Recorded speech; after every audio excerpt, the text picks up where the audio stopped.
What is up, hotties? Welcome back to another episode of Stay Hot. I'm Blaiden, joined as always by my two favorite co-hosts of all time, Matthew Spawnhour and Theo Ash, continuing our process leading up to the NFL draft. We've given you our drafting of the top 10 running backs in this class, and now we're going to do our top 10 edge rushers. It should be a very fun episode. This seems to be a pretty good edge class, so I'm excited to get into it. Matt, Theo, before we start, how are you guys doing on this beautiful Sunday morning? I'm doing well. Took a little break this week to drive up to the mountains up in Steamboat Springs, where there's a big ski resort and hot springs and things like that. So relaxed, thriving. Hell yeah, man. Snow didn't stop you? Snow did not stop me. I'm a beast. I'm a beast in the snow. Oh yeah. I'm exhausted. I've had an incredibly busy week. There's been a lot going on, and the Winter Olympics have been crazy too. And I've been wasting a bunch of time watching. Well, not wasting time, but like not getting work directly done watching the Winter Olympics. In fact, as we record this, overtime of the gold medal game is like about to start. Wow.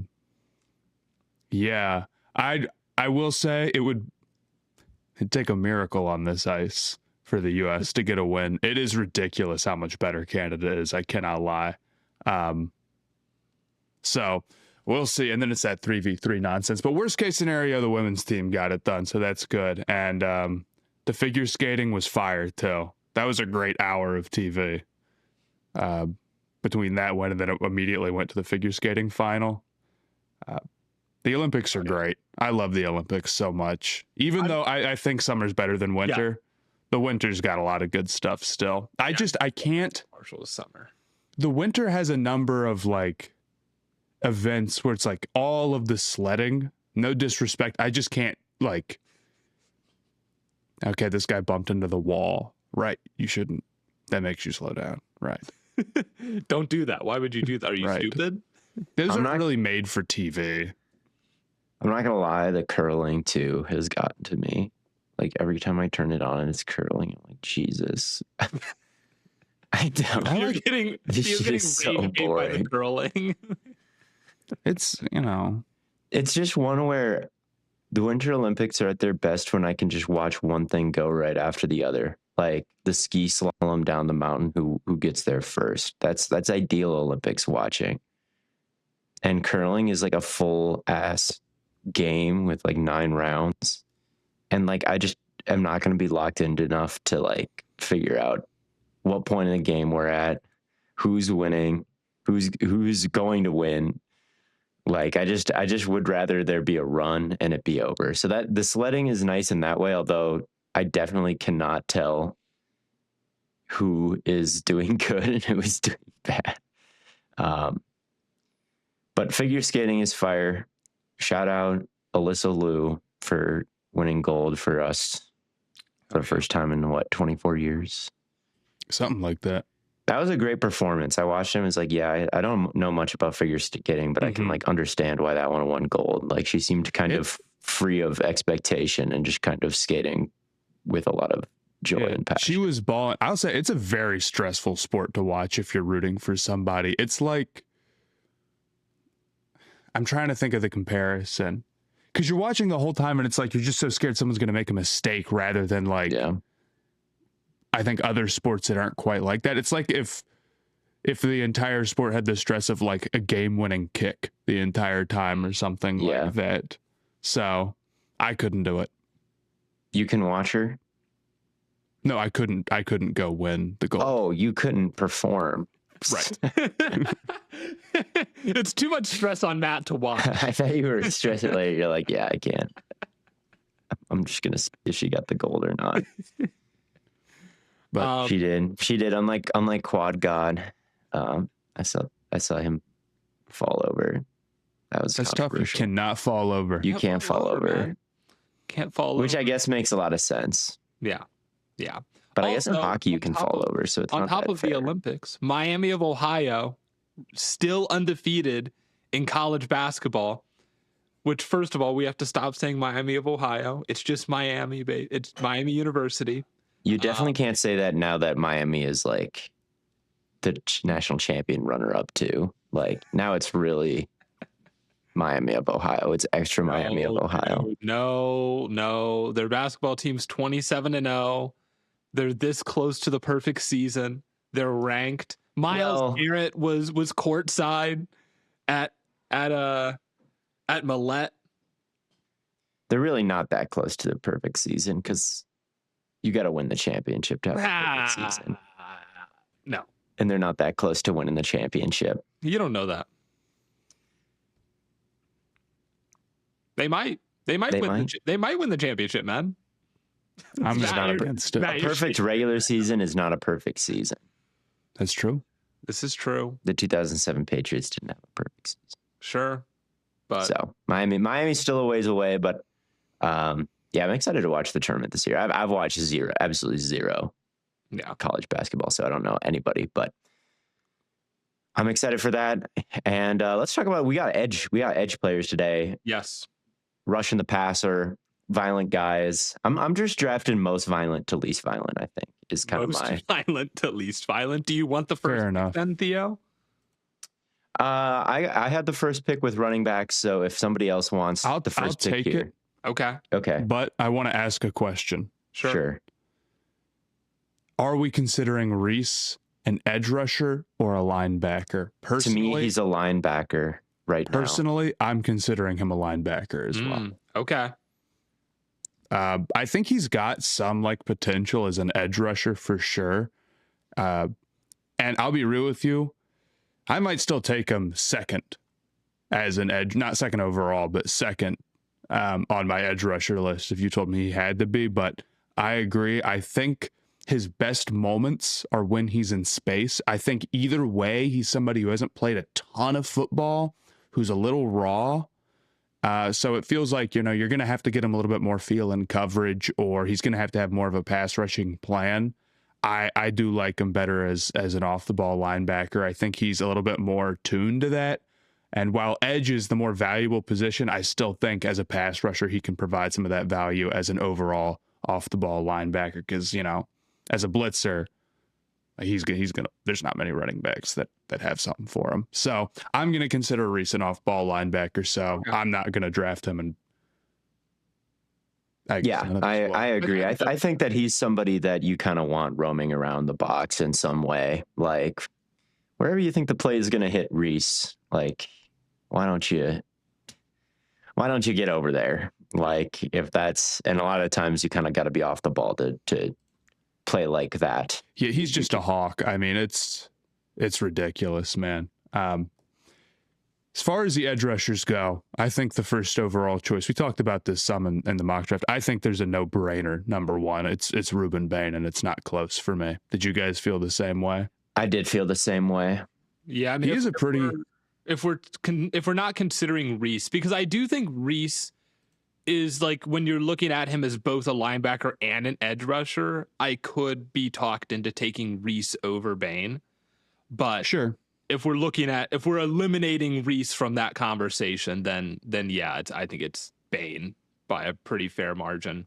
He's a pretty incredible player physically, right? I mean, everybody talks about the limitations with the arm length, and they're real, but the reason why, or a big part of the reason why he's so great outside of that, is because he's super well built and dense. He's a little bit on the shorter side, but he's incredibly thick. He's super fast. For a guy his size, he's listed at 277. And he can still threaten the outside shoulder with speed, easily. His lateral quickness is great. It's easy for him to set guys up and then take advantage if they overcommit. And it just feels like there's very little wasted movement with somebody who's going at the speed that he's going, right? You're not seeing choppy steps. You're not seeing a bunch of false movement or whatever. So when you combine that with somebody who, I mean, like you said, Theo, is really violent, who is a hawk to the ball,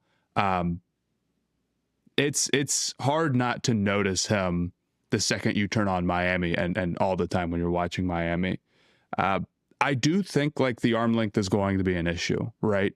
Are the bull rushes going to be as effective at the NFL level? No. Are there going to be times where guys can get their hands on him first? Absolutely. But he's so strong. He's so fast. I think that he can make it work regardless. So I would still take him first, even with that limitation. Yeah, and I think he's got some ridiculous bend as well. And I think that's really the thing that separates him from I think everybody else. USA just won the gold medal. They just scored. No way. That's awesome. I didn't even see. Yeah. They're freaking out. All right, someone play I'm a little behind. So I'll watch it as it happens. But I didn't even see what happened. I just got it on in the background here. They're freaking out, as they probably should. I mean, they were. Look, I'm no hockey expert like at all. I know next to nothing.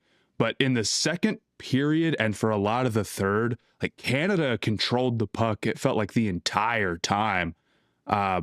Also, I don't know his name. The goalie for the U.S. has been unbelievable.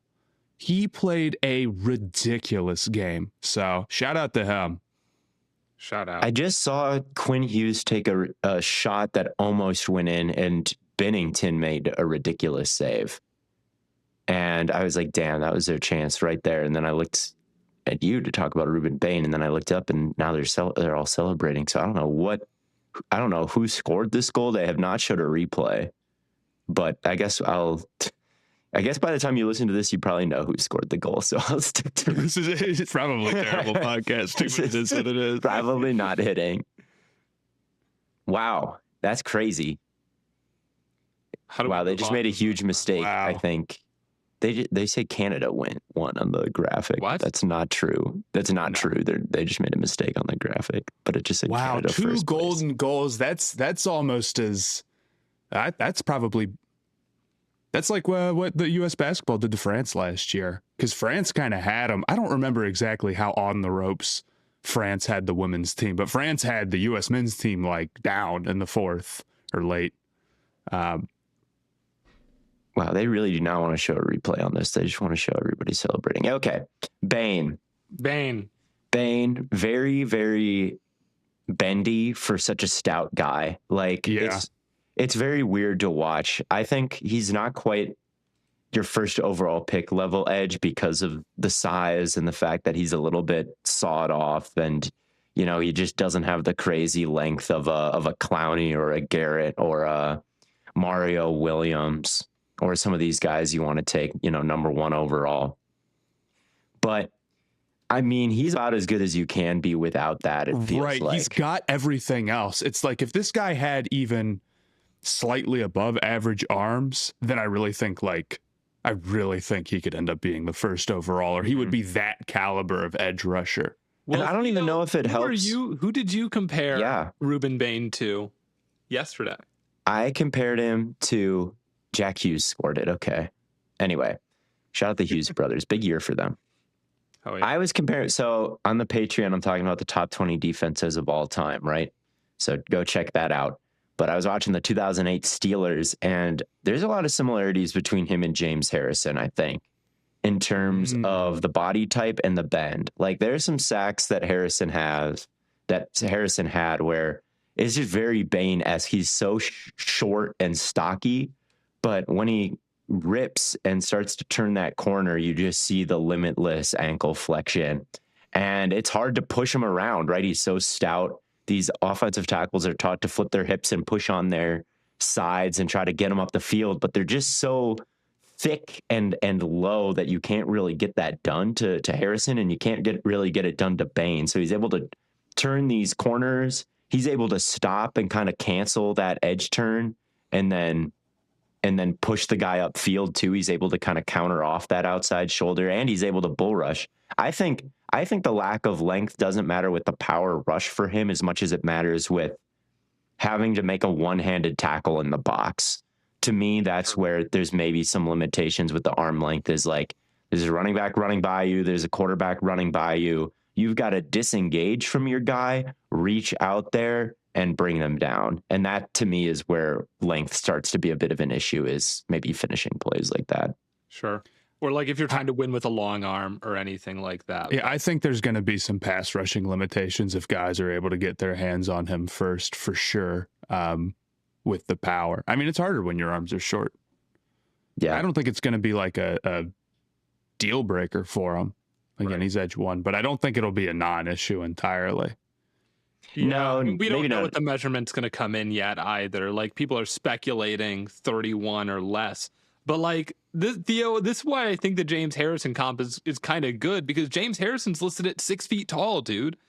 Like, the likelihood that at 6 feet tall he has arms over 31 inches, like, the stat is that no one ever has had like a double-digit sack season with under 31-inch arms, or 31-inch arms or lower. But like, that doesn't account for the fact that like we don't have the arm measurement for James Harrison, you know? So, oh, that's right, because he didn't go to the combine. Right. So it's like, but he's 6 foot.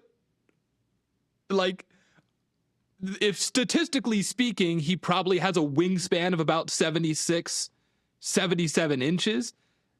That's about 30, maybe 31. I'm just saying, it's not totally unreasonable to see someone be productive with that kind of frame. Yeah, for sure.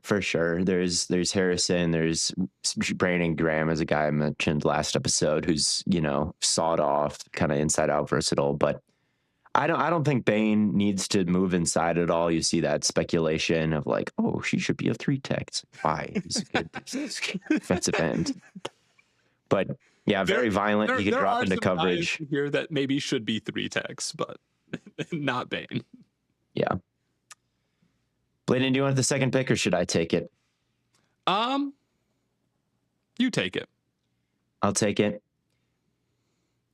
It's tough, I think, man. It's not easy to pick an edge too. Honestly, the more I've watched this edge class, I've become a little bit lower on them, if anything. For sure. I really don't think there's a lot of guys who are like super well-rounded where it's not easy to point to a huge weakness. Or honestly, there's a lot of dudes who are like very spec'd into an archetype that's, I think, kind of limited. Like, there's a number of dudes where it's like all gotta be power, and then you're gonna find yourself saying like, bro, but Jared Verse, and it's like, okay, well, there's probably not like multiple Jared. There's probably not any, honestly. Like, odds on, I don't think there's anybody of like those archetype who are that level of explosive. And then there's a lot of guys who are super light. And I mean, there's a lot of guys who get super light in this class where it's like, well, you've got to be a certain package type of player. So anyway, who's your pick, Theo? I am going to go with David Bailey here. I agree. I think I'm going to trust the numbers, first of all. I do think, just looking at the pressure rates and things like that, it does matter if you're as productive as David Bailey is. And he is super productive. I mean, 24 QB hits last year. That's definitely the most that we're going to talk about of everybody today. This is according to Sports Info Solutions, not the PFF numbers. I know those are a little bit different. But 24 hits, 42 pressures, 10 sacks for him. Oh, I'm sorry. I forgot that I filtered this down. This was just on true pass rushing sets. So this was straight drop back, no play action. He had 24 hits, 10 sacks, 42 pressures, and just kind of a rate accumulating stats per pass rush in these situations. That's even different than Ruben Bain, like 9% higher than Ruben Bain collecting these straight drop back, production metrics. And so it means something when you're kind of in a tier by yourself as the most productive pass rusher in this class. I think that it's good reason to take him. I do worry a little bit about the size with him. And I do worry that I don't think that he quite has the flexion that Ruben Bain does. Mm-hmm. But he has the first step, and then he has the counters across your face. Yep. I think he can kind of get into bag work and accumulate a lot of pressures in a variety of different ways, whether it be converting speed to power, whether it be spinning inside, whether it be, chasing guys down from the backside. Maybe there's a little bit of like an Aiden Hutchinson in his game where, like, he's a bit on the skinnier side, and maybe the bend isn't as freaky as the Von Millers of the world, but like just the speed and the ferociousness and just the variety makes it hard for tackles to stay in front of him. And Aiden Hutchinson has always been a ridiculous guy when it comes to accumulating statistics. Like no one gets pressures and sacks like quite at the same rate that he does. I don't think he's quite a Myles Garrett guy because of run defense stuff, I think. And he's got some short arm limitations again when it comes to disengaging from the blocks and making tackles, which I believe Bailey does as well. But if you want somebody who can come in and get double digit sacks for you, like I just don't know who's a better bet than David Bailey looking at the remaining pool after Bain.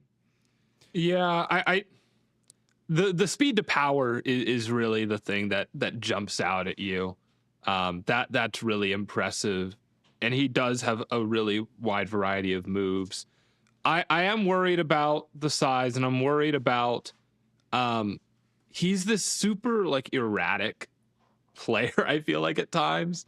And I would like to see that get reeled in, because I feel like that's where a lot of his like play finishing struggles comes from. Is it's like I think you cannot be this light and like sometimes lose your control as a player, in terms of like you need more body control than he has at times. So that would be the one thing that kind of knocks him down my board. But I think it's a valid selection at 2, given, like you said, Matt, there's a lot of guys who are very specialized, and at least Bailey feels like more well-rounded than the rest of the core. There's a lot of speed guys who I don't think have the pop in their hands that Bailey does, for sure, or don't have the production. Bailey has a lot of good traits outside of his speed, like his arm length, and I agree, like the inside moves that he can string off of that. I'm with you on the bend, and it does make you question exactly like how far you can get. But James Pierce Jr. was decently productive last year, although I think he was even another level of strong in his hands than what Bailey is, right? Pierce was weird where he was light, but then he could like really like grind guys down sometimes and like control the point more than you would expect. I don't know if I quite view Bailey the same way. The other thing that worries me when it comes to the production on these, not only Bailey, but kind of these Texas Tech guys who I think are overall very good, is that like between him and Height, and you're in the Big 12, it's like, who is the second quickest tackle on the average Big 12 team?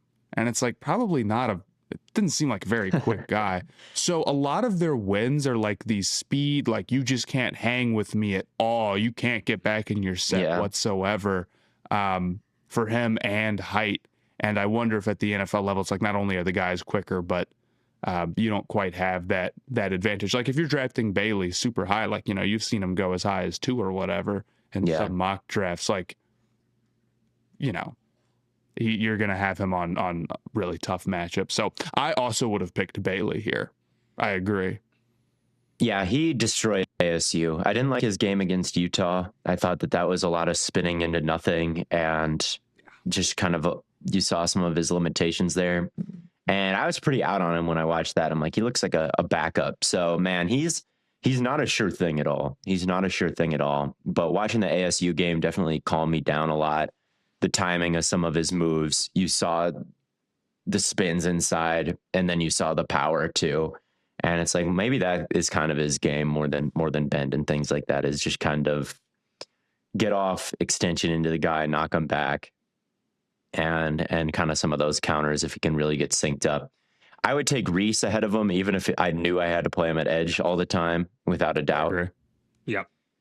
And I really do think like Chase Daniel, I know, said like it's crazy if you don't pick him top 3.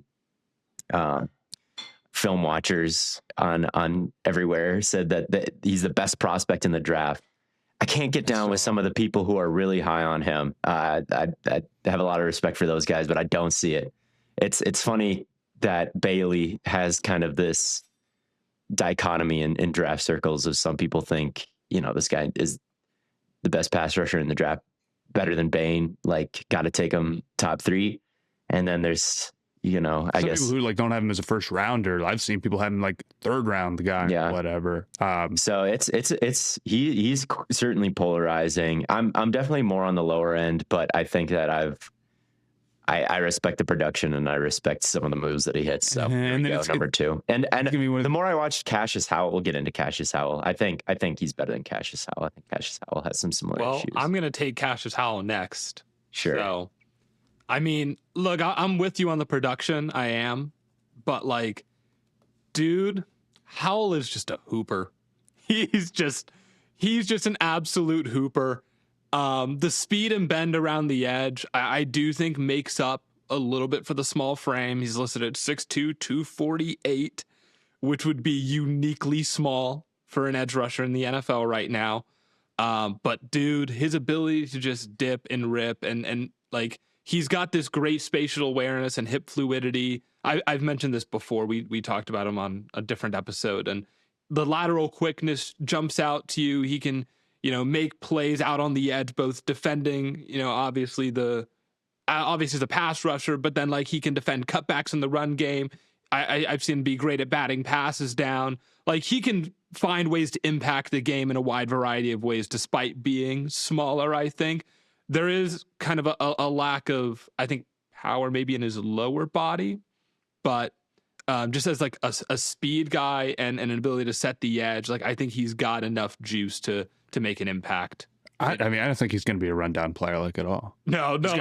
I'm not talking about his tackling. I'm not talking about his ability to make plays in the run, but he can set the edge. He can,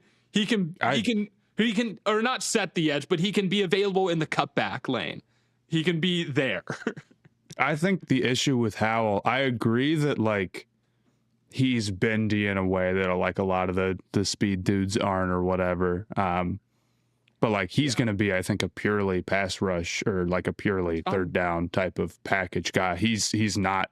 I think he has very little potential against the run. He wasn't like statistically good in college at it, and his build is sub 250 pounds, so among the very lightest edge rushers in the NFL, and he's got shorter arms too. And I agree, like his base is not super strong. Yeah. So I agree with a lot of the positives in his pass rush game, absolutely, but I'm not on board with him as like an every down player. Sure. And that does push him down for me. Although I don't think this is like super far off of where I had him.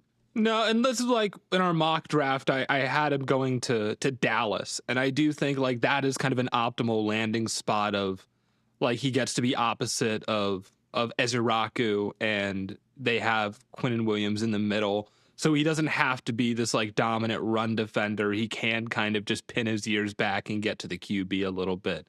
And you can do the whole like we'll stop the run on the way to the quarterback mentality a little bit with that defense. So that to me is like an optimal landing spot, but you're right, you do kind of have to optimize the situation a little bit. I'd like to see him somewhere with more of a power rusher than Eziraku, just because. Sure, that's fair. Because he can he really does have great bend. Like that to me is a skill where he might be the best in the class at that. Yes. Like up there with Bane, I think, where he can actually point his toe and pirouette off that point and get around the outside shoulder. Like again, his LSU game, he does it constantly. He's constantly in the backfield with that speed. So if he can force somebody to step up, and there's someone like maybe like Shamar Stewart or Miles Murphy with the Bengals at pick number 10, I could see maybe those being some complementary skill sets there. But the problem with him is just like, what about another thing? Like I even think he's got that lateral speed and bend, but I don't see, or that not that lateral speed, that kind of linear speed and bend. But even transitioning inside and kind of bounding from foot to foot in the Euro steps, like I don't even see the kind of what I just said. The lateral quickness isn't there. Like it's not so much side to side covering a lot of ground, like ability to counter. It's kind of just that pure dip and rip, dip and rip, dip and rip, dip and rip over and over and over again. And it's like, well, what about like, sure, on third down and long, you can be a part of a pass rush plan and force the production to somebody else. But what about your own, if you're going to be a top 10 pick to Cincinnati, like, are you well-rounded enough to actually be that? Or are you kind of just a piece of a puzzle? I don't think he's a top 10 pick kind of guy. It's like a mid first rounder for me, which is kind of And he's kind of like Romello height. Like you can kind of get that with Romello height later. Sure, I'm not as high on height, but I do think the lateral quickness shows up in like he'll rip off the edge, recognize they want to hit like a screen or an RPO, but I guess it's not lateral as much as it's just kind of like the stop and go, which I guess is still sort of linear. But like you can see him at least like recognize, hard plant, get out, and like cover some ground there. But you're right, that isn't as much lateral as it is still linear. So I don't. Maybe we're getting into semantics talk there. But. No, definitely. I mean, like linear versus like lateral quickness, I think is very important, and it just comes down to beating tackles. You know, these guys can close the door on you very quickly, and just to be a really high end edge rusher, like I swear I've seen Micah Parsons cover 18 feet on a lateral step. Like he sets up off the field and then counters inside, and he goes teleport. He goes a fucking mile, and then you look at Howell, who's kind of that same genre of like, oh, his get off is crazy, bend is crazy, he's a speed rusher. Mm-hmm. But man, the great speed rushers in the league can counter off of that in such an insane way.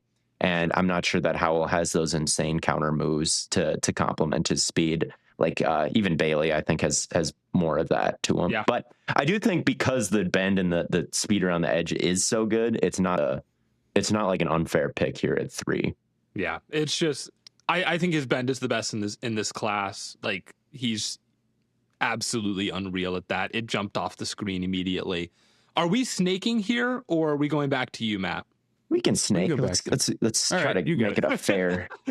One says snake, one says go back.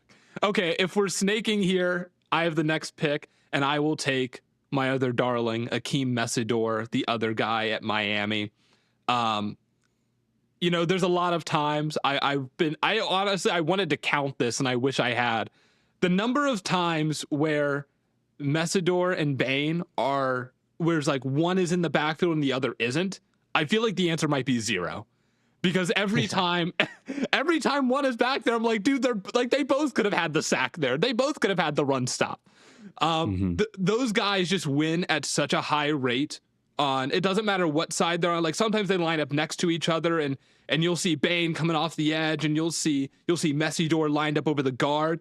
And I'm like, dude, it's not even like Bain stealing the attention and it's allowing Messidor like better opportunities. Like, no, they're both getting one-on-ones. They're both hooping. Messidor to me is a really intriguing guy for his size and athleticism. Listed at 6'3", 280.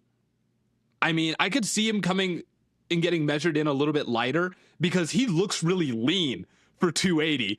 He's not 280. I completely agree. There's no way he's 280 pounds, bro. That's like almost Reggie White. That's what he doesn't look 280, but especially at 6'3", you would expect him to look like insane, but he looks more lean than that. So I could see him coming in a little bit lighter, but he gets off the ball, he moves quickly.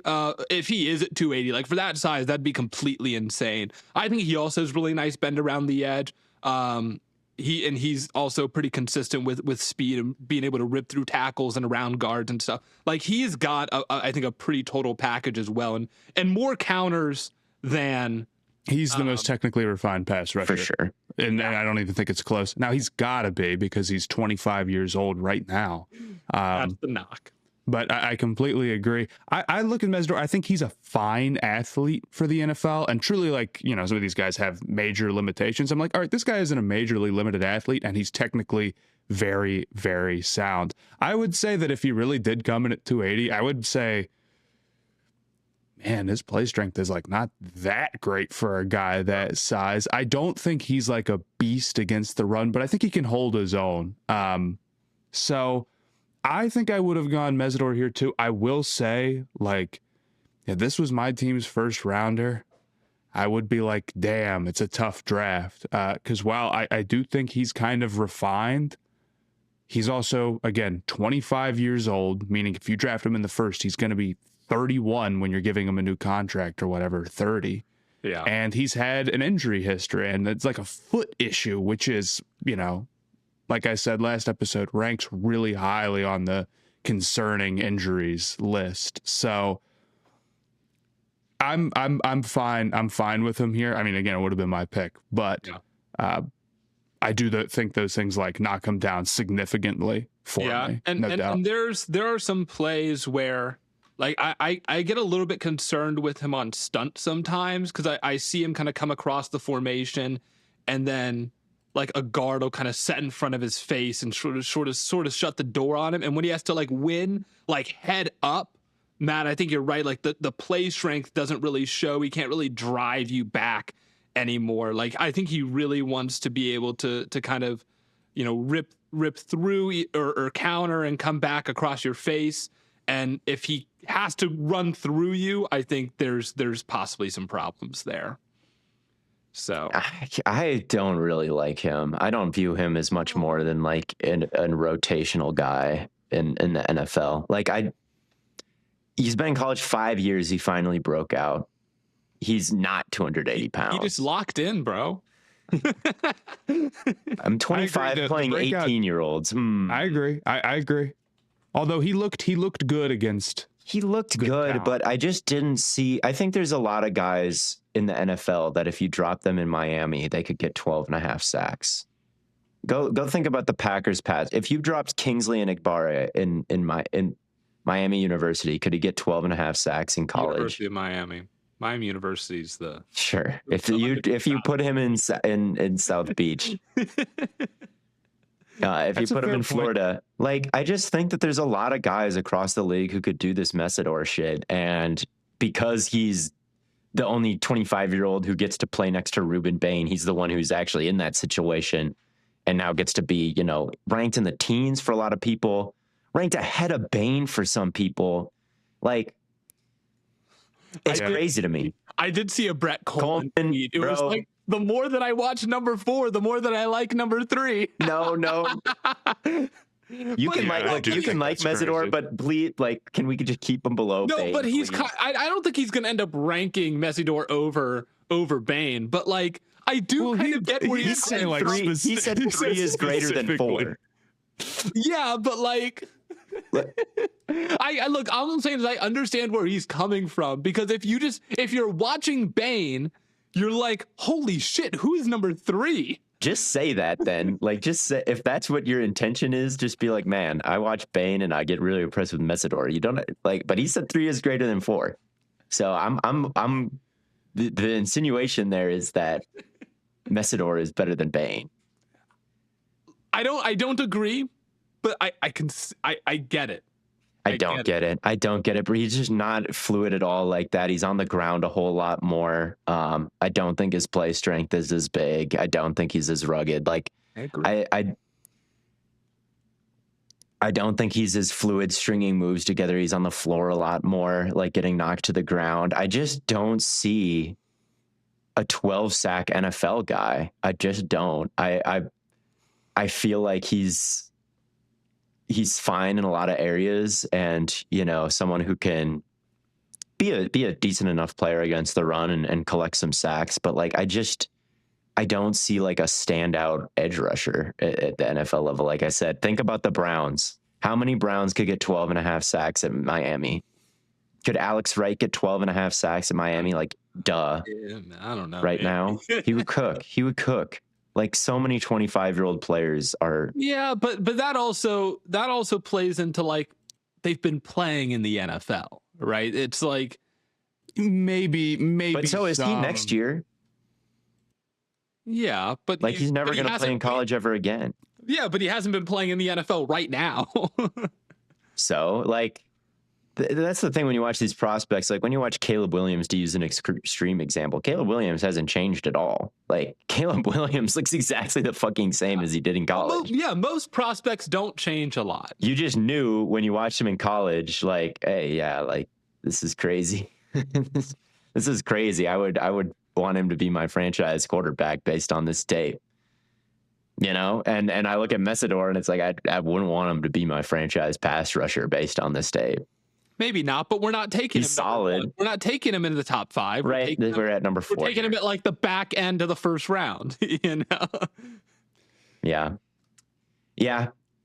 I'm going to go with Joshua Josephs for the reason of him kind of being opposite Messidor. He's a little younger. He's not he does not have nearly the amount of experience. But with Josephs out of Tennessee, you actually see some of the really mouth-watering tools with him that make me think he's more likely to be a special NFL player than like a Messidor, where his arm length is absolutely, you want length? Like this guy's got like 36-inch arms. He's got a crazy build. His build is awesome. Like he's a little bit light, but his levers are so long that it makes me think that maybe he can overcome that. He's really light, to be fair. He's incredibly light. Yeah. 240. But 82-inch wingspan projected is pretty. He's got monster arms, and I agree that the levers like absolutely make a big difference for him. But it's hard to look at this guy and not compare him to James Pierce Jr. and say like, okay, how is he similar and how is he different, right? And it's also crazy that Tennessee has multiple of this type of dude. Where are they finding him? I don't think that he is as strong as Pierce. He might be a little bit more fluid. I think he's more bendy, but he doesn't have the natural play strength. That is absolutely true, but I also think it's like true for Cassius Howell and maybe even like David Bailey up at number 2 in this class. Perhaps he is somebody that is a pass specialist, just like the critiques I've given before. But he is just a very fluid guy with the length. And I feel like just the way he approaches quarterbacks and tackles them, you see a lot of special things where like, man, he's just violent. He's able to kind of launch himself from 1 foot and kind of change directions and like wrap up and gator roll and kind of do all these kind of gymnast athletic things with like really good get off with really long arms. And I think when you look at kind of his pressure rate numbers and like his 21% win rate in a limited capacity, I think that there's a little bit more there. You are much higher than consensus here, Theo, on Joshua Josephs.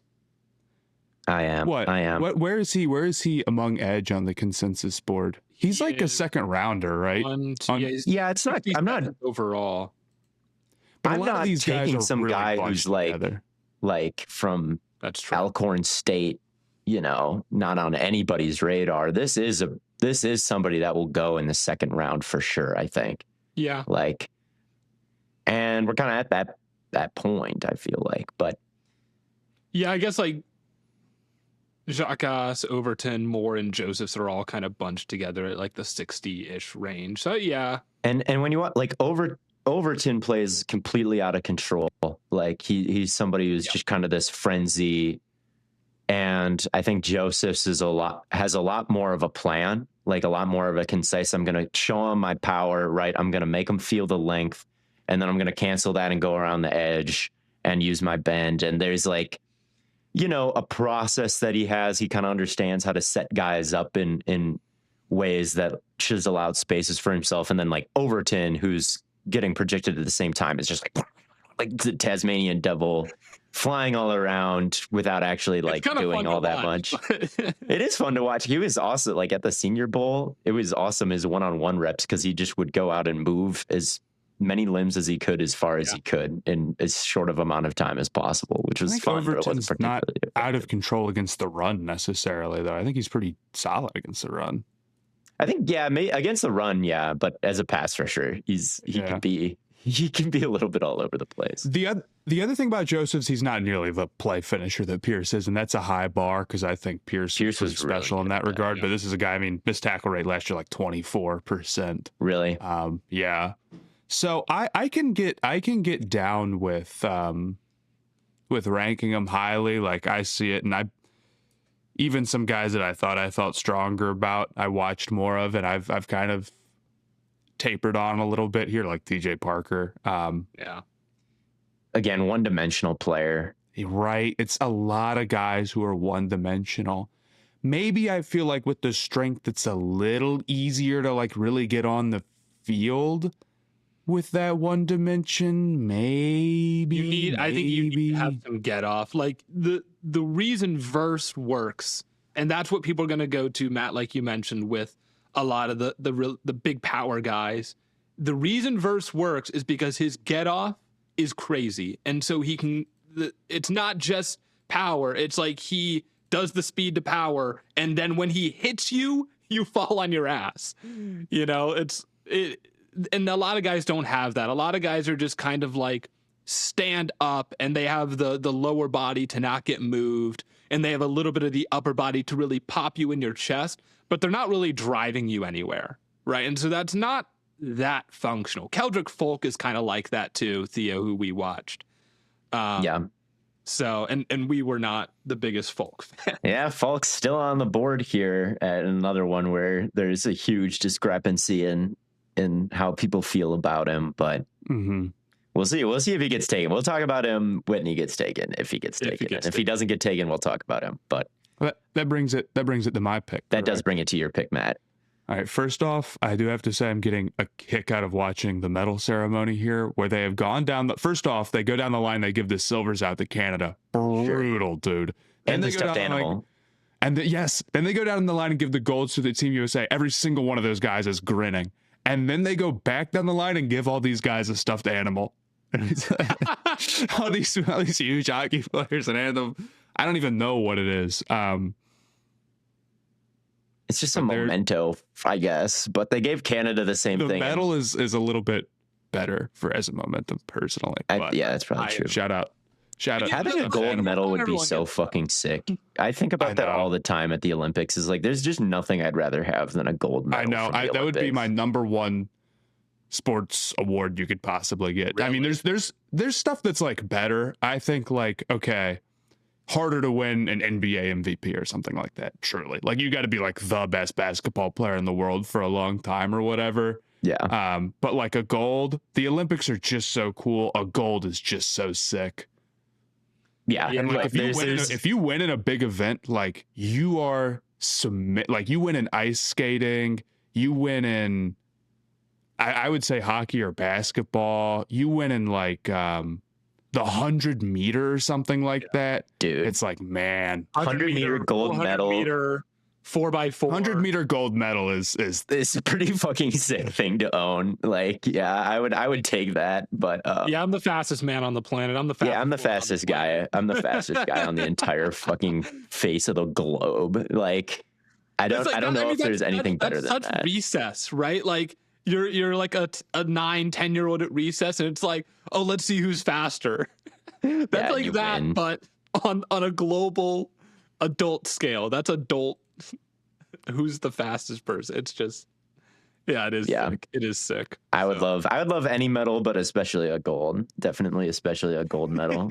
Yeah, I think a gold. I guess I would. If I had an Olympic silver medal, I'd still be pretty proud, I think. Except if I was Team Canada. But here's the thing, it's more useless for Team Canada than any other. Like, obviously, you want to be proud of like a silver, but like, you're still going to be a little bit disappointed because you did. There's totally a level of like silver. You're like, damn, you know. But with the bronze, you're like, yo, that's actually, I got up there. You know, it really silver might be the worst. Yeah. Silver's actually the worst medal. I'm taking Zion Young. Yes. Okay. Yep. I agree. I think him and Parker are kind of close for me. I think Zion Young is a little bit more. He has more of ability to dip. He's a little bit more slippery. I think he can threaten a little bit more like inside or whatever. And to me, that gives him another dimension because he was another guy at the Senior Bowl who was showing up, hitting dudes with a long arm, really pushing them back. So if you're looking for one of these edges who is strong enough to like really be a guy who can keep dudes at distance and set the edge and make a play on the run while also like providing some power rush for you and not being a zero in that regard and hoping like, either they can win enough with that or can build enough of a game off of like guys being threatened about their power and then maybe giving them like a little change up. I think I prefer Young over over Parker, but it's close. I would say probably Parker's 24 season might be a better year than either of them, or the best season of either of them, but he just wasn't as strong in 25. Dude, yeah, I like Zion Young a lot. I mean, I saw someone compare him to Crosby a little bit. I don't agree with that necessarily, but they were just talking about because he is so ferocious. Like he's just absolutely relentless at, like, he doesn't give up on plays. He is an absolute machine when it comes to, like, he is going to be the one to finish the play.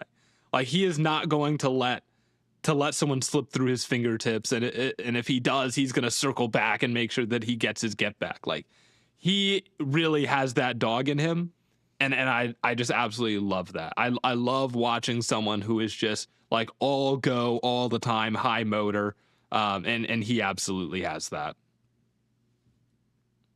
Yeah, he's actually got some size to him, and he's Senior Bowl MVP, and he can run through your face. Very very tenacious and thick and strong, and definitely refreshing coming out of the college ranks being like that. I think I really like Zion Young. He was productive. Like when I was looking at my straight drop back numbers, like 14 QB hits, 18 hurries, 25 pressures, 2.5 sacks on 123 pass rushes. That ends up being below Bailey and below Ruben Bain. And then that's it as far as, well, there's Kerryon Crawford, who also, I just typed in a bunch of the top schools that these guys are at. So I've got like Texas Tech, Miami, Michigan, Auburn, Oklahoma, Illinois. So it's not of everybody in the class, but it's of a lot of the top schools. And Zion Young came out pretty high when I was looking at like the hit rate on some of these straight drop backs. So statistically, good player. And then I think on film he definitely pops. Oh yeah. I would go for my next pick here at 7. I would go TJ Parker. He's not as fluid, but I still think he's got a lot of strength in that long arm. He doesn't have like the craziest longest arms ever. He measured at 33 1/4 at the Senior Bowl, but I feel like he does such a good job at hitting his long arm at full extension and really keeping guys out of his frame.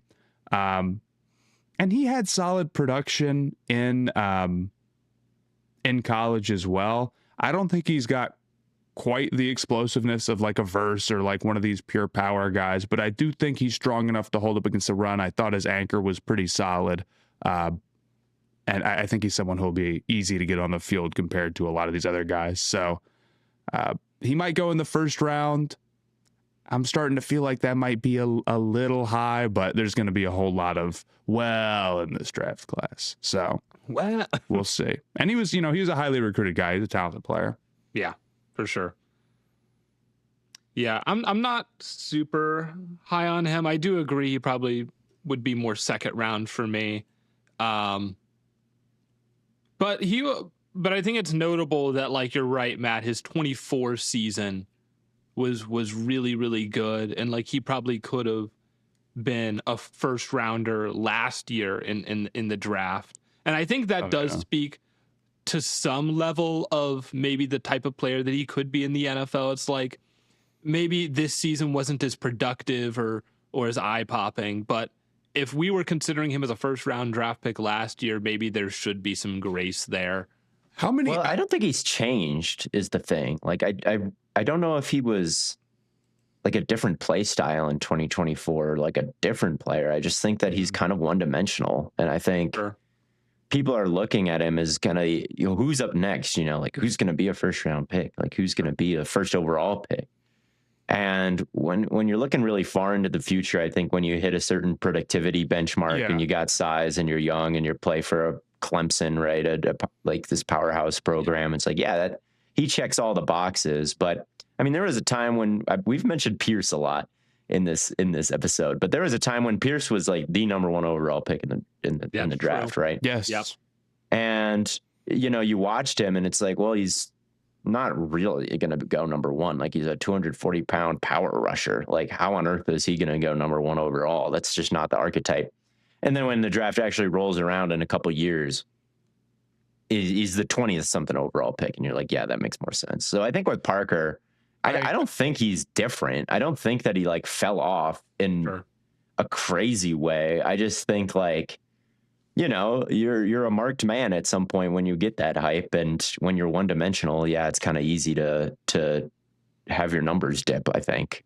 Yeah, I think it's a good dimension to have, being rugged and powerful and setting the edge and converting speed to power. And he is strong enough to kind of disengage too and make sacks, which I really like about him, where it's like, not only is it power and you're pushing the pocket, but you're kind of able to find a way to push that guy off you, rush half a man, and open the door to the quarterback and actually finish the play. I thought there were some nice moments with him there where it's not just there is a little bit of nuance to his speed to power. It's not just like rah rah rah, push push, and that's all it is. So I think he's useful, but I don't know if he's like crazy special. Yeah, I completely agree about your point. How as you get closer to the draft, you get more critical, guys, especially if they have time left in college. Like, you don't know how dudes are going to develop. And I'll say, like, maybe we should focus more on this year, because some of the easiest, like, against consensus and you end up being right takes to farm are just like looking at who the first rounders are supposed to be at the start of the season, at the like before the college season, or like in that summer, and being like, that guy is not going to go as high as people think. Like, I remember you said this about James Pierce Jr., and I remember you got kind of crushed in that comment section. It's like, you were totally right. Or like, well, I wasn't right, because I said, well, I was right about, I said two things, right? I said he wouldn't go number one, and then I said he won't be a first-round pick, and I was not right about that. He actually cost 2 first-round picks. He actually ended up being one of the most expensive players in the draft, which was stupid. You don't take blame. And I think did you say he wouldn't be a first-round pick in that video? No, I made a video this was the year before he was selected. This was like when he was the top regarded prospect of next year's class. Then I made a video where I ranted about how he can't go first overall. Like, he doesn't have that. And that was all completely true. And then when some of the rumors about his personality were coming out, and the off the field concerns, then I started to think, like, this guy, there's no way this guy's even a first round pick, which ended up not being true, but it also ended up being true that the first round pick, the character concerns should have obviously not made him a guy you give up 2 first overall picks for, since he's a domestic abuser who will never play again. We can hear you flicking your pen. Oh, sorry. I'm literally, I have a piece of dental floss that I'm literally flicking. I'm like, I got those on me, man. You got them on you? I'm literally running it. I love these. I'm literally a goddamn fidget cube, man. I know. I'm sorry. I crafted my own fidget clicker with the tools that I had at my desk. I'm sorry. I need a silent one. I need some slime or something. No, Theo, what you need before we get into our next prospect here is a more simple wardrobe from our good friends over at That's true. You know, stuff that actually works together instead of random pieces that never match. I'm not actually trying to slander your wardrobe, Theo. I'm just trying to make a transition to the it needs to be a little bit better, no doubt. Hey, a well-built wardrobe is really about clothes you can rely on year-round, and that's what Kinsey does best. Premium materials, thoughtful design, and everyday staples that are easy to wear no matter the season. Kinsey has a ton of everyday essentials that just make sense. Organic cotton sweaters, polos you can wear basically anywhere, lighter jackets that are perfect when the weather can't decide what it's doing. It's the kind of stuff you throw on without thinking, and it still looks good. And what I like is that they work directly with top factories and cut out the middleman. So you're not paying crazy brand markups, just quality clothing that actually lasts, and everything's made to hold up to everyday wear and still look good season after season. They partner with factories that meet high standards and craftsmanship and ethical production, which is something you always like to see. And so now you can refresh your wardrobe with Kinsey. You can go to kinsey.com/stayhot for free shipping on your order and 365-day returns. Now available in Canada too, for all of our Canada fans, even though you guys just lost in hockey got the silver, the worst medal. They're actually never going to listen to they take that shit too seriously up there. They're not going to have a good sense of humor about this, Blaiden. They're not. Okay. I agree. I would not have a good sense of humor at all if it was like Team USA basketball losing to Canada. It would be if we lost to anybody. I mean, yeah. Especially Canadians in hockey, it's even more so. Like you cannot lose to the United States of America. You have no idea how mad I was when we were down like 18 to Serbia, bro. Anyway, that's QUINCE.com/stayhot.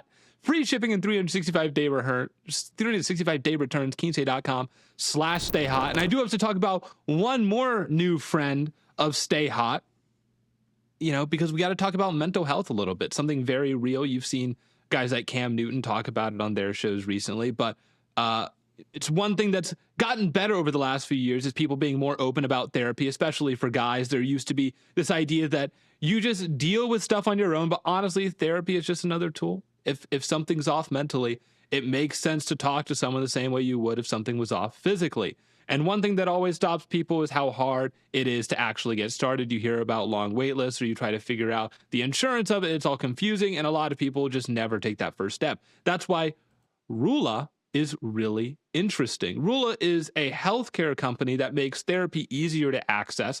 They connect you with licensed therapists and mental health professionals who fit what you actually need, and they work with most major insurance plans, so sessions can be really affordable. A lot of patients pay around $15 per session using insurance, which is honestly less than a lot of everyday expenses. They've got thousands of licensed providers nationwide, and you can get matched with someone who fits you instead of guessing and hoping that it works out. And you can often get started pretty quickly, sometimes as soon as the next day. If therapy is something you've thought about but keep putting off, this is a simple way to get started. Thousands of guys have already started using Rula to finally get the care they need. Don't keep putting it off. Go to Rula.com/stayhot to get started today. That's RULA.com/stayhot. Take the first step, get connected, and take control of your mental health. Let's talk about Theo, your next pick. Let's talk about me. Let's talk about me. What is something nice about me? What's something nice about you? Yeah. I was getting at a point. The guy that I really think of with the first rounder hype, where it's like, no way. And this is another one that you brought up, Tyler Van Dyke. I think about that all of the time. No disrespect or hate, truly and honestly. But I remember him getting first round hype. And then it's like, yes, the people who were like, I don't know. That one was hilarious. That I look at that tweet sometimes where I just type Tyler Van Dyke into my account. And I've watched 3 snaps, and I can tell you this guy's not a first round pick. And it was true. And the thing is that like that wasn't like a crazy hot take that just happened to be true. It's like you see the ball in the air a couple. Yeah, no, I literally 3 was too many. I saw 1. I saw the first throw of the game, and it was like, this guy's not a first round pick. Another one that was Dylan Moses for a time. He was like a really highly regarded linebacker out of Alabama, and I turned on the tape, and he's walking to sideline when the run hits outside. I was like, what? It seemed almost like he was going through something on the tape. So I hope he's good. That was kind of my thought on him, but I was like, there's no first round tape here to be found, and he never really made it in the league. So sometimes you can tell, but I've been wrong too. But my next pick is going to be, I guess I'll take Keldrick Falk here out of Auburn. Man, you go through some of the numbers with the pass ring, and it's like, come on, dude, give me something. Really, is it this low? And it is this low. I've been talking about, Bailey, who had 24 hits on 120 pass rushes. He had 10 sacks on 120 straight drop back pass rushes, 2 forced fumbles on 120 straight drop back pass rushes, 42 pressures. Falk has 13 pressures, 5 hits, 1 sack, 0 forced fumbles on 121 pass rushes. So there's such a significant step down from, the top pass rushers in this class from a production standpoint. honestly, of everybody here on this list, he's kind of in a class by himself at the bottom, like below guys like R. Mason Thomas, below guys like Gabe Jackius, below guys like Romello Height, who we haven't even picked yet. So for him, it's just there's just no bend to be found. Like he's not going to win around the outside shoulder at all. So he's going to have to be Jared versus power rush. I do think he has some. I don't think his get off is like terrible. I think sometimes he doesn't see when the ball is snapped and he's the last one off the ball, which is a bizarre problem to have. But like his first step isn't bad. It's just that he's laid off the snap. I think that is bad. I think sure. It's I mean, it's bad if it doesn't get fixed. It's horrible if it doesn't get fixed. Right. But you'd think maybe like, but I mean, just look at the ball and see when it goes. Like, that's something that probably should be fixed by now. The fact that it's not is a problem. Like the fact that it's not is a problem. We talk about a lot of people don't change. Your habits are your habits. Yeah, you put it on tape, and it's kind of hard to break that for sure. But yeah, I think there are parts of him where like maybe if you get him in a different scheme and you get him out of kind of that 3-3-5 type of situation and let him be more of a wide 9 and let him build up more power before getting his hands on people. There's something there because he is very long, he is very strong, he is someone who can push tackles back. And I do think he's someone who can counter inside more fluidly than you'd expect for someone with so little production. Like, I really do like when he kind of starts with that power and then he's able to kind of stop and karaoke step inside a little bit.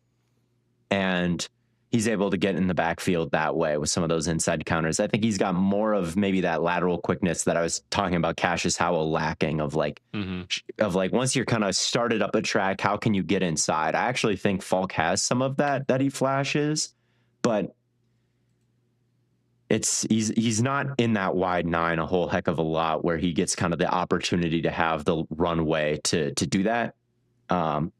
So there's that. I think I liked Michael Williams a lot last year, and he kind of didn't have big pass rush numbers either.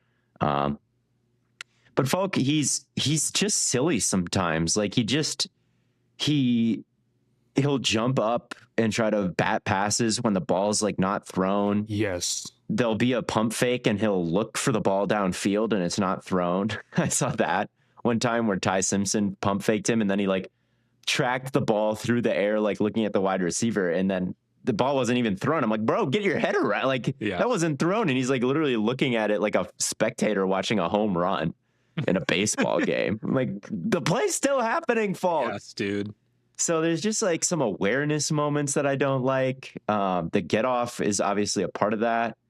Not a lot of production. And I think even as a run defender, he's not quite where like Michael Williams was last year. Like, he can stack and shed. He's had some really good moments in that area, but he's also someone who maybe commits a little bit to one side, and then when he's supposed to be two gapping and he's kind of in one spot, or he just doesn't time his shed very well or something like that. Like, there's some nuances I think to run defense where I'm like, he's not like going to be the best run defender in the league, like coming out of the draft right now immediately. So he is a project for sure. He's a project, and I'm just not sure what his ceiling even is. So I don't really have a first round grade on him, but at this point, there is enough length and stoutness to his run defense. And I think some tools that maybe with a scheme shift you can work on, where maybe I'm getting a steal if you polish the stone exactly right, but maybe he's another Tyree Wilson who just hasn't really done much in the league. I don't think Falk is that explosive, and I agree. I think that's the major issue here, is that it's tough to take a bet on him when he's not the athlete that a Michael Williams is. That's a great call out. I think out of his stance, it does feel like sometimes he just stands up rather than really explodes towards, the quarterback or to get into the backfield. And it's really, it's a tough thing to be like, that'll just be fixed, because that's typically not what you're saying about traits like that. Now, who knows? Maybe his reaction time can come better. I mean, crazy things happen all the time and the NFL. And I agree, like, in terms of like the build and the physical, like, you know, long arms and super tall, like that's a huge plus. And maybe he's somebody who does end up like putting on a little bit of weight and kicking inside and being somebody who is like crunching the pocket down. Yeah, because I feel like a lot of times he can generate like pushback and you know, squeeze the pocket some, but by the time he gets to the offensive tackle and like by the time he starts to do that, it's like it's just really, it doesn't happen quick enough. Whereas maybe, you know, I'm not generating a bunch of like totally clean pressures or whatever, but what I can do is I can squeeze the pocket from the inside, which is more valuable. So and I can get my hands up. I can get my hands up and bad pass. He does. Sometimes his passes, his bad attempts are ill-fated, but he really does bat a decent amount of them. Yeah. But so yeah, he's just very raw. Like even as a stunter and as a looper, like he's not, the tape isn't there for that kind of thing. Like sometimes I see him penetrate. I'm like, what are they coaching there? Like he's supposed to crash inside. It looks like he's supposed to be crashing inside and letting somebody else loop around him, but there's no looper. So he ends up just like crashing into his own guy and they both go down. Like I saw that multiple times where I'm like, what is this plan? What is this path? Like, do you know what is going on the field right now? That was my thought way too often with him, was like, are you aware of what you're supposed to be doing? Because there are so many moments where it's like, no, like you just made a glaring, egregious error that like fucked up the spacing of the entire pass rush plan. So I don't know. Maybe if you worked on him a whole lot, you could. There's a player there because it is rare frame, and there are some rare. I mean, the frame plus the like kind of start, stop, and counter inside makes me think like, yeah, there's something there. But man, it's the reps where you actually get a good look at him are very few and far between. I'm not a fan. Yeah, we talked about this on the Patreon and have clip examples if you ever want to. We do our prospect reviews and in podcast form, and then we illustrate our points with tape on the Patreon. So all of these reps that we're talking about are on tape. I technically have a 3rd round grade on him. Like, me too. Yeah. Right, from like a pure like analytical perspective. We got out of 1st round grades to me after Bane, basically. But like he's a 3rd round grade, but technically for me he would be undraftable. Like if I'm saying like if I were a team, right? If I were a team and I was building out a board of players that I wanted, Folk would not be on there. So why don't you say he's undraftable? Because that's a 3rd round grade. Because that's fucked up. Just because he doesn't fit the Blaiden Kirk, he doesn't mean that there's mold. Yeah, like he doesn't fit my team, but he fits someone's team. You know, and like so I'm trying to be open-minded about Falk because, like, frankly, compared to consensus, he's the player I'm like the most off on. Yeah. Right. Like at 15, I think is crazy for a guy who just like didn't produce and just he's got some plus traits, but not ones that necessarily make you think like, yeah, this guy has just got to be a pass rusher or like there's just such great tools to work with here. So I don't know. He's definitely not one of my guys. You're with us, man. Like we brought on Dino Talk Sports, and I think I've pressured him into just. I'm like, you got to be lower on Falk. He was low on Falk, and I was like, are you really sure you want to be that high on Falk? He had like a 2nd round grade on him. Yeah. Well, the thing is that like I go into it too, and I know you guys are low on him, and I know he's 15 on consensus board, and I won't lie, like I'm going in like thinking like a 10% this is classic boost, a 10% like. Let me try to play devil's advocate. If it's like if I can, like I want to, I would prefer to in a perfect world because it's I don't know, more interesting podcasting or whatever. And like, sure, he's super highly rated, but like, I can't get down with it. You're going into it thinking this is some Theo and Blaiden fake woke bullshit. Yep. I'm thinking these guys know nothing. These guys are just, you know, it's just like Kenyon Sadiq, man, fake woke nonsense. Sadiq, I'm thinking I'm probably going to be a little bit higher on Sadiq than you guys.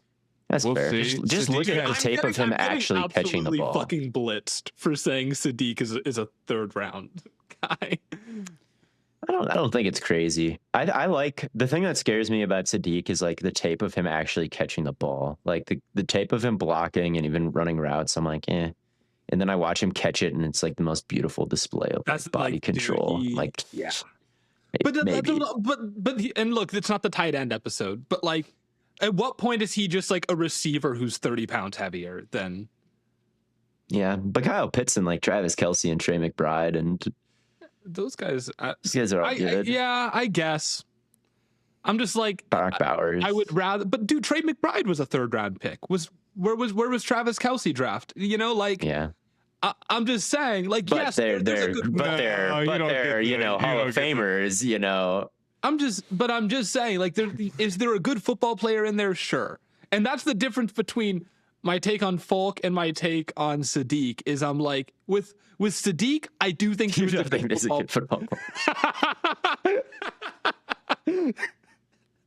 Falk would not have a role on my team. Sadiq would. There you go. No. Yeah. No, Falk is. I do see potential in him. Like I do see there is some potential there, which makes him the pick here at 8. But yeah, I mean, again, like top 5 players, top overall prospect on some people's boards.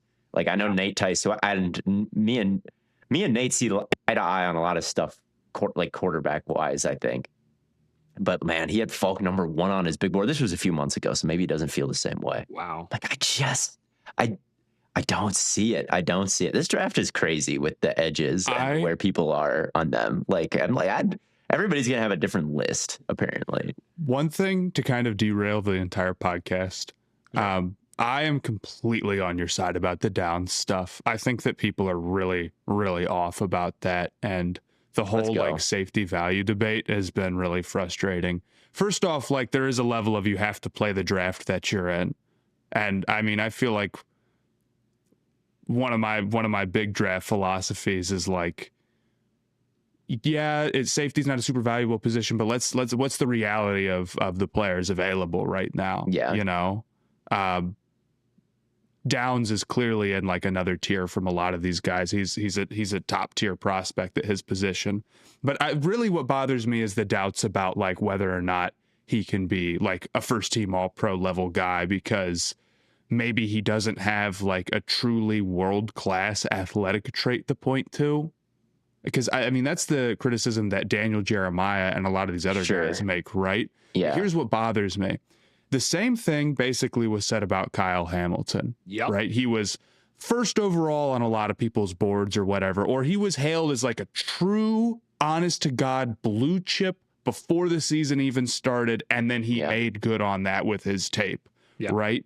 And then we got to draft time and it's like, well, maybe his 40 time isn't that good. I don't know. Did it come at like 4.59 or something that like it was like a 4.6. It was pretty rough, but like it was a rough 40 time, but I remember he was all over the track. Like he was swerving back and forth and like out of it. And I was like, his technique was just bad here. Runner, you know, that's what I was like. A lot of these guys, a lot of these, like, this is why you see Georgia and Oregon and like you see the same schools kind of run fast 40s over and over again. It's because they've got track coaches on the staff. Like there's track coaches in the building. There's like, hey, go spend a month with old sprinter coach over here, and we'll get your form right, and you're gonna run a blazing fast 40. Matthew Golden runs a 4.29 at Texas. Yeah, right. Yeah, out of Texas. You know, but definitely like Hamilton. Oh, he can't stay with people. He's not blue chip. No one's blue chip. There was questions about his range and his speed, and it's like, well, sorry, if that's not top end, how are you going to be a top end safety? And then, well, it turns out like he can do it anyway, right? And he's turned into one of the best safeties in the NFL, if not the best, right? And now people are looking back on that and they're saying, oh, well, Hamilton did have like a crazy physical trait. He's really tall. So actually, never mind, like, he did. And it's like, no, that's not quite what happened. What happened is it's like you wanted him to be, you know, like a 10 RAS score guy. Yeah, you wanted him to be like this like peak speed guy. And what's turned out is like, if you have the processing power, like, and you're world class in that sense, and you can trigger downhill quickly and make reads and do the mental calculus, which safety is really dependent on that, then you can make up for, like, you know, the difference between being 4.6 or 4.5 or 4.45, right? Mm-hmm. I think the same is true for Downs. I think that his mental processing and the speed at which he plays, the speed at which he gets to ball carriers is clearly elite. And frankly, like, he's not someone who's like super limited physically. So he's a good athlete. Like, that's what's crazy. He's a very good athlete. Right. Like, he's not limited at any way. Like, go watch, like, just type in Caleb Downs highlights and just watch the highlights, and you'll see, like, oh yeah, he's not a bad athlete. Like, he's not stiff. He's not slow. He's not weak. He's not someone who drops the ball and has bad hand-eye coordination. Like, he's actually good at all those things. Like, he's a really good athlete. Go watch him move laterally. Like, you're a quarterback. You move on from your first read to your second read. Watch Downs, like, start sidestepping over into your lane and how quick that happens, and ask a quarterback playing against him if he's a bad athlete. He buzzes around the field so fucking fast. Like, is he, like, what do people want? Like, what does a good safety athlete look like? Was it Earl Thomas crazy? Like, he was a crazy athlete, I guess, with the click and close. Maybe that's not quite there with Downs, but, like, a lot of these, he gets downhill so fast. I don't know what they want him to be Kyle Hamilton, height, weight, with Brian Branch, speed and explosiveness. Yeah, what is Brian Branch's like? Was he a crazy athlete? No. Is he the second best safety in the league? Like, probably. Yeah. What is McKinney? McKinney coming out of Alabama, he wasn't a crazy physical specimen. It's not that he runs a 4.3 that makes Xavier McKinney all pro. It's that he just doesn't make any mistakes as the last line of defense, and balances that cautiousness with aggression, like, perfectly. That's what makes McKinney all pro. There's also a lot of Madden going into this, where, like, if your safety only has 90 speed, he's getting run by and he sucks. So you need a safety with 95 speed or something. And whenever I see Downs get talked about on Twitter, it's like, would Downs go before Derwin or Kyle or Minka? It's like, what about, would he go before, like, all those guys? Anybody in this class? We'd have 5 top 10 pick safeties in this class, bro. It'd be awesome. Would like, no one else gets treated that way. Would Mendoza go over Burrow and Cam Newton and Caleb Williams? Well, it doesn't fucking matter, because the Raiders can't pick those guys. Like, that's like, true. what do you want? What do you want Downs to go, that because he won't go over Kyle? Like, does he have to go lower than Kyle Hamilton went now?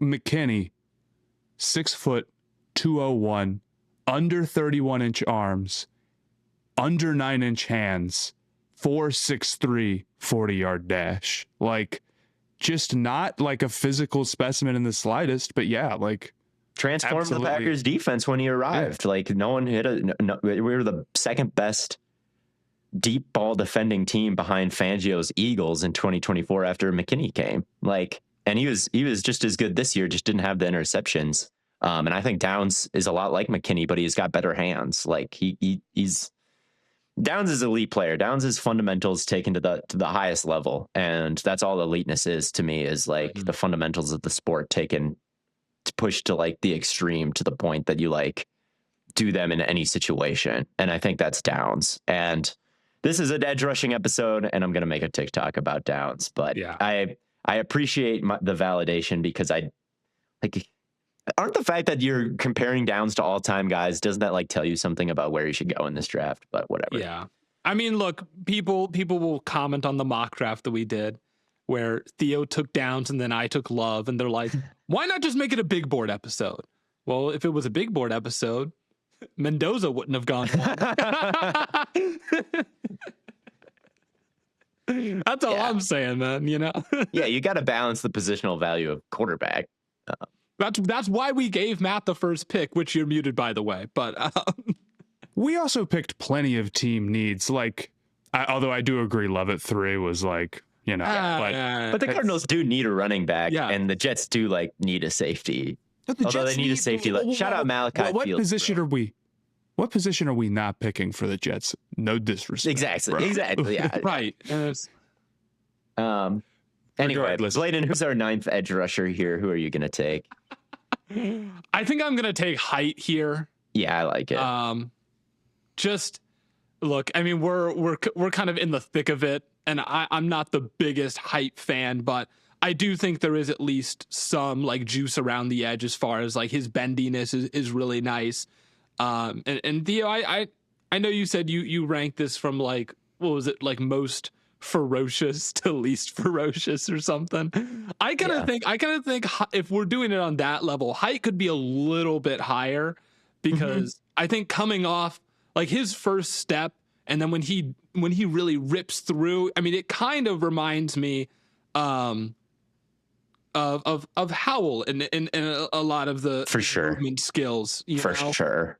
I don't think he's quite that level. I think Howells is sort of like on a different planet, but I think there's enough there that, like, again, in kind of an optimized situation where he could be a rotational pass rusher, third downs, coming off the edge, just like pin your ears back, get to the QB. I think he could be a good piece for a team there. So I would be interested in him kind of at the end of the second round.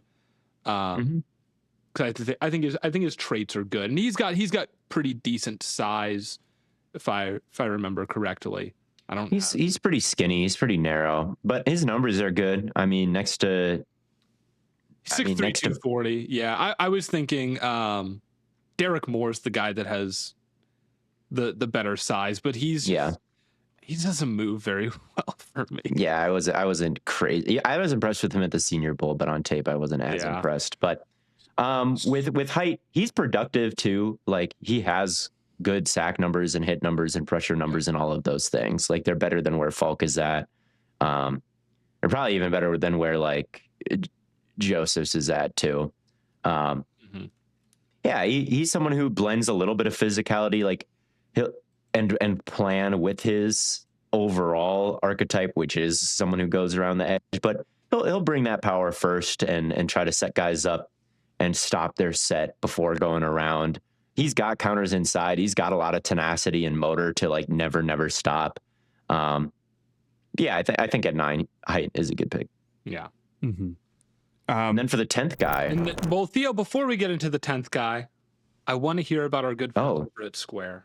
Yeah. If you like today's episode, the support for it came from Square, and they have got big news. During Square's biannual releases event, they launched a new wave of innovative new tools to help local businesses run faster, smarter, and with more profits, which is ultimately what you're looking for if you're running a business at the end of the day. I think it's like points in football almost.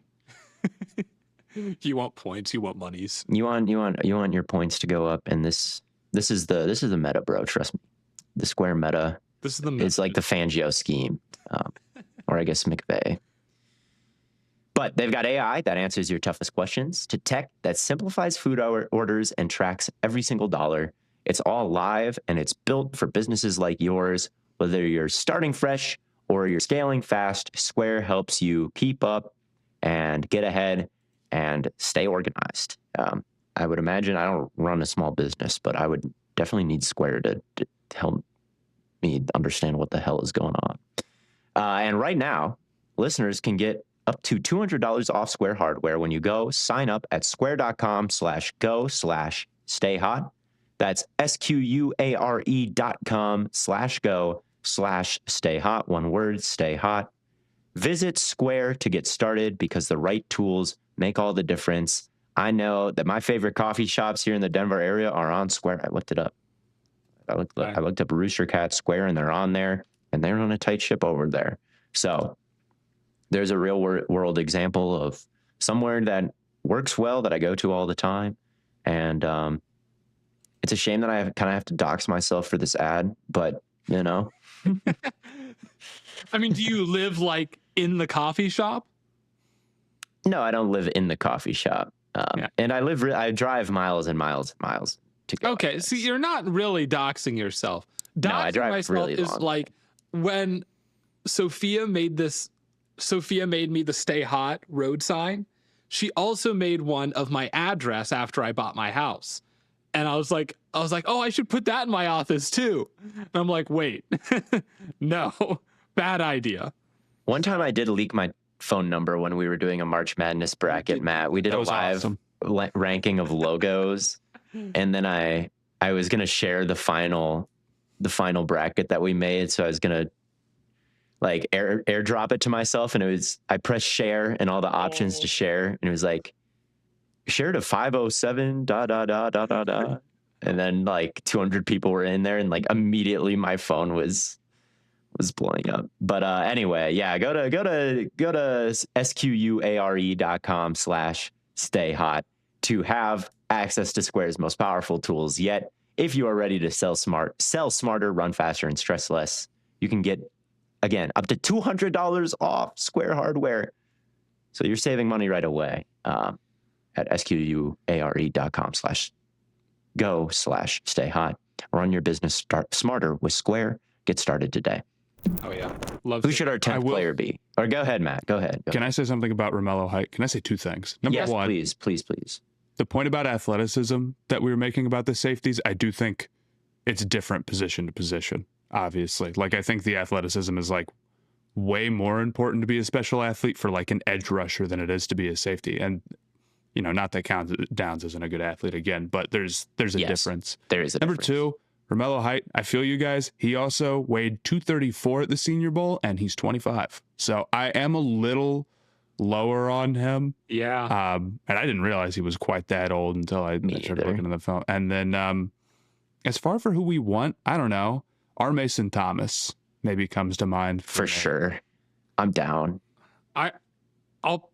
You guys give your pitch for Mason Thomas, but I'm leaning Overton right now.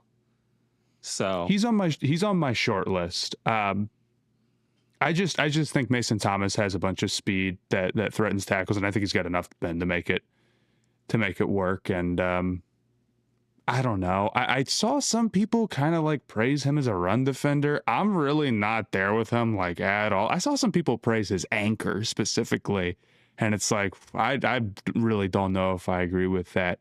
But he's somebody who plays very high motor. And I feel like can be a little bit of an inside out threat. So yeah, he's definitely explosive. I think he plays with a lot of tenacity, attacking the outside arm, chopping it down, getting around the edge. Maybe there's some kind of discount David Bailey vibes to him. He is a smaller player and kind of an outside guy, but there is just so much. Yeah, there's so much explosiveness and violence kind of in the way that he goes about the thing that he's good at, that it just kind of works for him. And he's got a bunch of really high-end reps. And being someone who can win around the outside edge, it's like being a good three-point shooter in basketball. It just spaces the pass rush. It unlocks other things for you.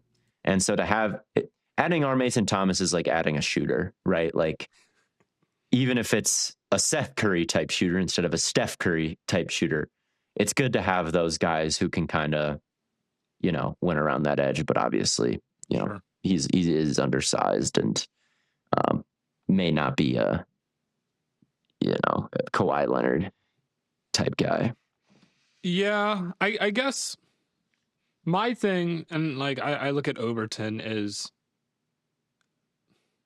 we talked earlier, Theo, about how there's definitely a lack of control in his playing, but I think at this point, I want to add someone, and maybe again I'm looking at this from the perspective of if I'm building a team of edge rushers, I'm like, we've got a lot of speed guys in this class that we've kind of listed out here, and to me, Overton at least has enough power in his upper body to like knock you off your spot, knock you off your anchor. And then he also has enough power in his lower body to not get moved off of his spot, which is kind of Sadiq-esque, but I think he's also just got a little bit more like disruption. Like Sadiq isn't really knocking anyone back. For Sadiq, it's all like he's not getting moved.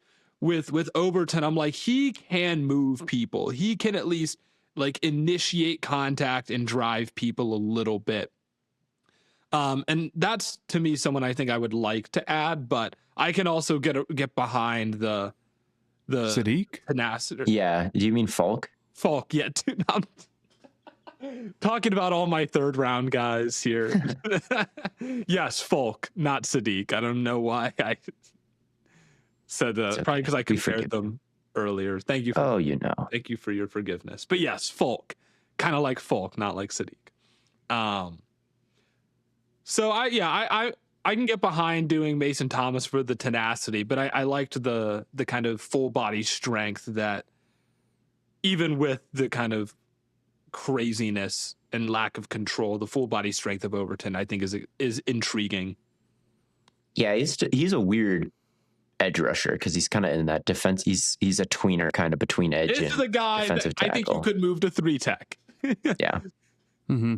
definitely. He's definitely got a similar body type to like Bane, where he's like sawed off and kind of short and stubby and plays with a lot of frenzy and anger. Yeah. Is that what you said? Sawed off. Yeah, I say that all the time. Like you're just kind of, think of a shotgun, right? You saw it off and the blast. I don't know what the point is actually. I'm not a guns guy. Why do you saw off a shotgun? I think it spreads out the. Why do you earlier make a sawed off shotgun? Hold on. I've got our answer. All right. AI overviews got you, Theo. Nah, Reddit got me. Oh, even better. Concealment, easier to transport, higher pellet spread. Yeah.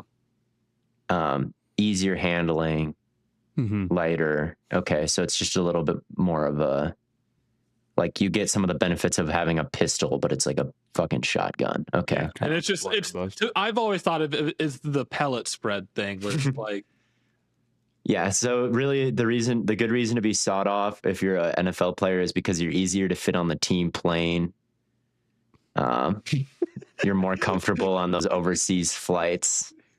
Just kind of easier to move around when you're on the bus and stuff like that. Lower caloric needs can help save money. So a team like Cincinnati's really going to look at that and say, okay, these boys are way too hungry. Dude, this will be great. This will be a great clip if Cincinnati actually drafts him. Yeah, definitely. Just we had too many big guys. The bus is too heavy, and gas is more expensive because there's more weight on the bus. We can't. Well, they take private jets now. Not Cincinnati. Oh yeah, Cincinnati. They rent like a school bus. They just take the bus. The jet is a little heavier, a little bit more clothes. They're taking public transportation. Do you think they take the bus to if they play the Steelers or like the Browns? Do they private jet to Cleveland? Sure. They take a jet. Oh, for sure. It's a 4-hour drive. There's no way they're right. There's no way any NFL team has bussed to anything. No. Dude, these are like they bust to the team hotel. They bust from like the team hotel to right. That's different. I don't think they're bussing to even the Bengals. If they're playing not like even Cleveland. Indianapolis. Maybe Indianapolis. It's 2 hours. Do the Bengals fly to Cleveland? Theo's just Googling shit. Let's see. Reddit again. Reddit. I was talking with a friend about this, and we were wondering whether Chicago flies to Green Bay or whether they take the bus. Reddit, let's see if the answer is no. Oh my gosh, they do not know anything. Yeah, anything. They're probably making really funny jokes about it, though. They really are. Well, okay. Who do we have? The Seahawks fly everywhere. Their arms are tired. Shut the fuck up, bro. Okay, who do we have in our network that might know this? Hold on. I'm on Cincinnati.com. I think I'm getting close to an answer. I'm thinking like Sam Schwartz team probably knows. I could just ask. Anybody who's played probably knows. The team flies to every destination, it says. Right. Yeah. They're not taking the bus. Matt knew. Pittsburgh, Cincinnati is like far, man. That's like 5 hours, right? Okay, how about Cleveland to Cincinnati? Well, that's still 4. That's still a healthy 4-hour drive. Pittsburgh from Columbus is only like 4. Well, they don't play in. Okay, maybe it's like 5. So from the Cleveland Browns. Cincinnati's farther. Oh, you said Cincinnati, not Cleveland. I was thinking Cleveland. I'm like, Cleveland would be pretty close. But yeah, Cincinnati that'd be like 6, maybe 7 hours. I walked into that one. But yeah. So anyway. So do you guys want to take Overton, or do you guys want to take Mason Thomas? Mason Thomas. Let's do Mason Thomas. All right. Cool. That's our top 10. I'll read through it here because I realized I didn't do it on the last one we did running backs. But number 1 is Bain. Number 2 is Bailey. Number 3 is Howell. Number 4 is Messidor. Number 5 is Josephs. Number 6, Young. Number 7, Parker. Number 8, Folk. Number 9, Height. And number 10, Mason Thomas. Those are our top 10 edge rushers in the NFL draft. If you disagree, you're wrong.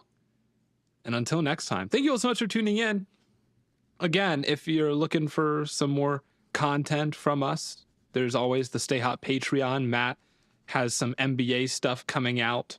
Pablo Escobar featured. Hell yeah. And then Theo's working on his top 20 defenses of all time.